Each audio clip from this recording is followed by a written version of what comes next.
10 octobre 2025, peuple d'Afrique, recevez nos salutations. Le coup d'État est presque consommé en Madagascar. Pourquoi? Vous n'êtes pas sans savoir parce que depuis le 19 septembre 2025, il y a des manifestations géantes dans ce pays à l'appel des deux conseillers municipaux et d'ailleurs qui ont été emprisonnés. Pourquoi les deux conseillers municipaux avaient lancé cet appel à mobilisation? Parce qu'ils voulaient protester contre les délestages, c'est-à-dire coupure d'électricité, même de l'eau. Donc, à l'appel de ces deux conseillers municipaux, beaucoup de jeunes avaient répondu présent. L'autre jour, nous, on avait alerté.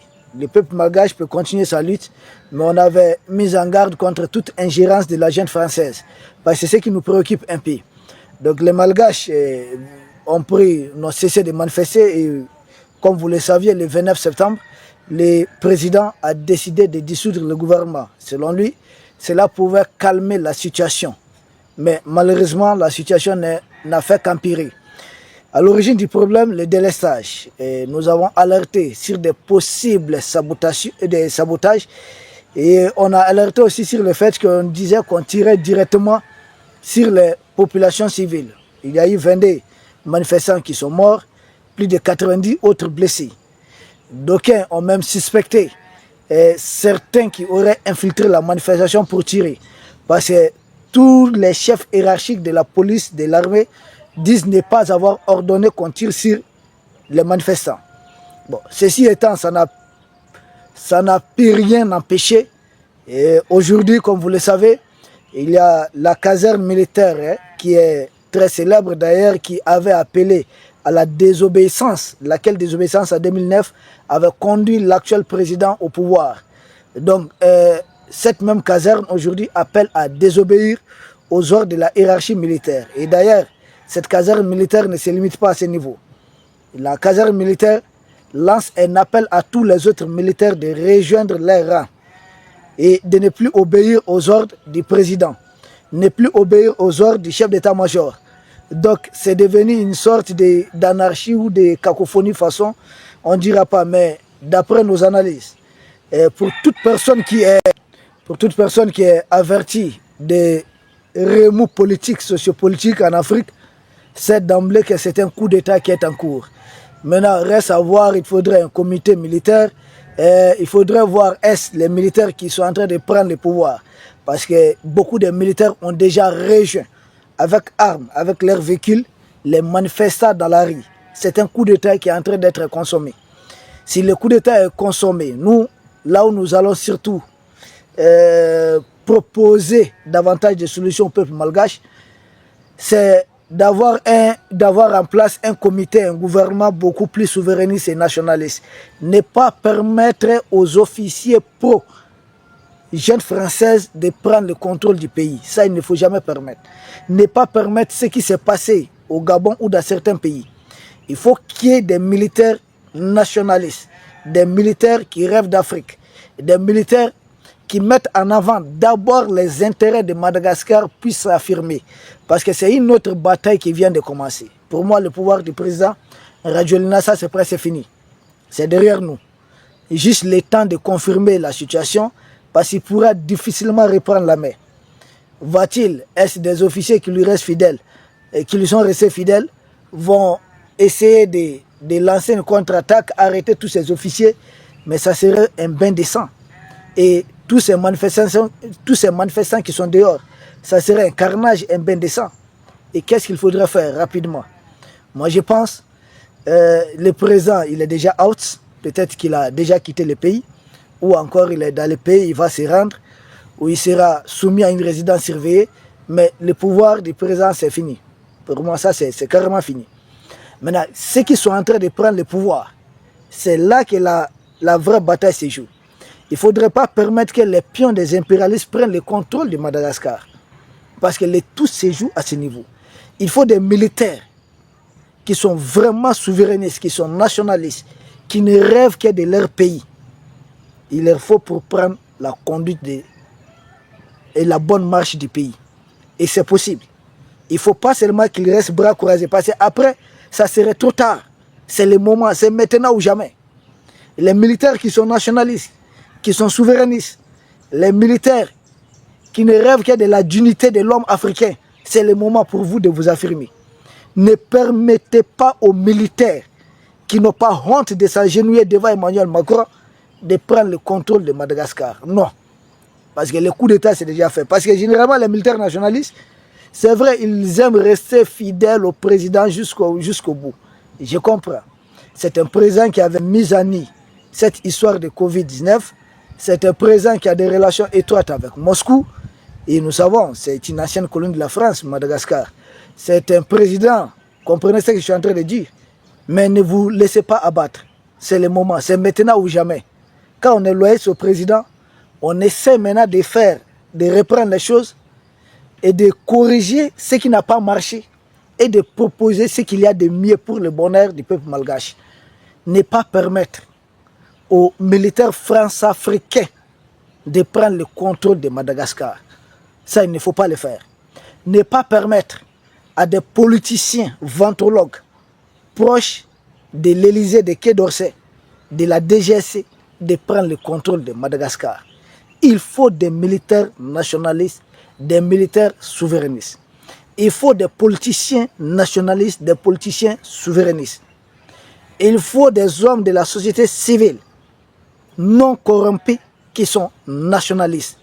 Dans tous les pays du monde aujourd'hui, ce sont les nationalistes, les souverainistes qui prennent le pouvoir. Des gens qui mettent en avant l'intérêt suprême du pays. Si Donald Trump dit American First, Amérique d'abord, nous aussi nous disons African First. Nous devons dire Madagascar First, Madagascar d'abord. Et après les autres intérêts. Il y a eu beaucoup de choses. La crise, on ne va pas revenir là-dessus. Ce qui est fait est déjà fait. Maintenant, on regarde devant. Qu'est-ce qu'on peut corriger? Ce n'est pas le moment de dire tel a trahi, tel n'a pas trahi. Qu'est-ce qu'on peut faire pour que les choses aillent mieux pour Madagascar? C'est l'équation qu'il faut mettre sur la table. Donc ça urge. Au moment que je vous parle, il y a des officiers qui sont déjà en contact. Et il y a beaucoup de services de renseignement des puissances impérialistes qui sont entrés pleinement dans la danse. Ces services de renseignement veulent imposer leurs hommes, veulent imposer un calendrier de transition à leurs hommes pour conduire finalement à qui? À l'élection d'un vassal des impérialistes. C'est le moment pour le peuple malgache de contrer ça. Les jeunes qui sont dans la rue depuis le 19 septembre, ne permettez pas que votre révolution soit volée. À vous de prendre en main le contrôle. Prenez les choses en main. Parce que généralement, on ment aux Africains. On vous dit, vous avez 40 ans, on dit, vous êtes jeune, il faut attendre. Mais si ce n'est pas en Afrique, où est-ce qu'on va traiter quelqu'un de 40 ans comme un jeune, il n'est pas encore mature, il ne doit pas prendre le pouvoir? Dans certains pays du monde, les gens prennent le pouvoir à 30 ans. Oui, souvent à 30 ans. Kim Jong-un même, il a pris le pouvoir à quel âge? Mais il n'a pas transformé son pays. Mais dans beaucoup de pays, les gens prennent le pouvoir très jeunes. C'est en Afrique où on vous voit avec des cheveux blancs, mais on vous dit que vous êtes encore jeune, qu'il faudra attendre. C'est de la manipulation. Les jeunes qui ont pris le risque, les leaders de la contestation, ne vous laissez pas acheter. Vous pouvez prendre la direction de la chose. Trouver un accord. Si les militaires doivent organiser une transition, ou si c'est vous-même qui allez faire votre transition, mais ne permettez pas à une puissance étrangère, quelle qu'elle soit, de prendre le contrôle de Madagascar. C'est vraiment un appel urgent. C'est une urgence. Faites tout pour prendre les choses en main. Parce que dans ce monde, il n'y a pas de pitié. Vous permettez à un vassal de l'Occident ou d'un pays impérialiste de prendre le contrôle du pays. Dans 2 mois, ça serait compliqué pour vous. Il va vous mettre tous aux arrêts. Il vous mettra aux arrêts et vous ne pourrez rien, vous n'aurez que vos yeux pour pleurer. Les plus chanceux vont se retrouver en prison. Sinon, beaucoup, comme l'avait dit le président Gbagbo, à ceux qui soutiennent Ouattara, beaucoup se retrouveraient en exil ou dans les cimetières. Et si vous voulez éviter ce sort, c'est maintenant ou jamais. Maintenez la pression dans la rue. Les jeunes qui ont dirigé les manifestations là, préparez-vous même à prendre le contrôle du pouvoir. Si vous devez le faire avec l'armée, faites ça avec la frange de l'armée qui est nationaliste. les côtés nationalistes souverainistes de l'armée et non pas des militaires qui n'hésiteront pas à vendre votre pays aux multinationales. Ne le faites pas, ne tombez jamais dans ces pièges. Ceci est mon message urgent à l'endroit de la jeunesse malgache qui est en train de déposer le pouvoir, à l'endroit de la jeunesse malgache qui pourrait risquer de se voir voler sa révolution. Ne tombez pas dans ce jeu. Ceci est mon message à l'endroit de la société civile malgache, à l'endroit de l'armée souverainiste de Madagascar. Mettez-vous ensemble, prenez les choses, prenez le pouvoir pour l'intérêt suprême, l'intérêt supérieur du pays. Ne laissez jamais votre pays se faire acheter. Parce qu'à ce moment-là, il y a des charognards tout autour de votre pays. Ils sont en train d'appeler, ils sont en train de vouloir s'accaparer, s'approprier certaines choses. N'acceptez pas. Affirmez-vous, allez jusqu'au bout. Prenez le soin d'identifier chaque homme qui est en train de pointer son nez. Qui est-il? Qu'est-ce qu'il peut faire? Est-ce un traître ou pas? C'est à vous de faire ce travail, car vous connaissez entre vous là-bas Madagascar.